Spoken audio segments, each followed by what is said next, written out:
俺が悪魔の力に目覚めたのはバージルにこいつで胸を刺された時だった。隠れてるのよ。だって何があっても出てきてはダメ。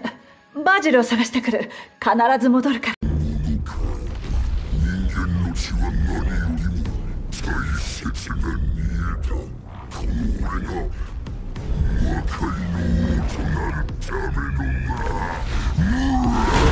俺たちは一心同体だ。お前がやられりゃ俺たちもアウトだから大将続行。それがあなたの選択はいつだって正しい。自信を持って迷う必要なんてないわ。ねえ、この事務所もらっていい？そろそろどこかで腰を落ち着けようと思ってたの。どうして？奴から今回の仕事の前に預かってな。こうも言ってた。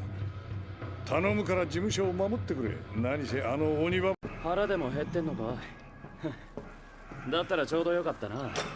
飯ならあるぞ。綺麗はいつも作りすぎるんだ。おしゃべりな連中も一緒だけど我慢してくれるか。だが文句はなしだ。道が狭くてな。おい、お前が V か？それ取ってくれ。それ足元の。うわー、いいね。こいつは傑作が生まれるよ。違う、逆よ。だってクリフォトの頂上はここからずっと下にあるわ。人間の血は悪魔の力の源。クリフォトの吸った血は頂上で身をつけ、その禁断。名前などない。俺は絶対的な力そのものだ。でもない。俺は全てを失った者の抜け殻だ。教えてやろう。俺が生まれた理由を。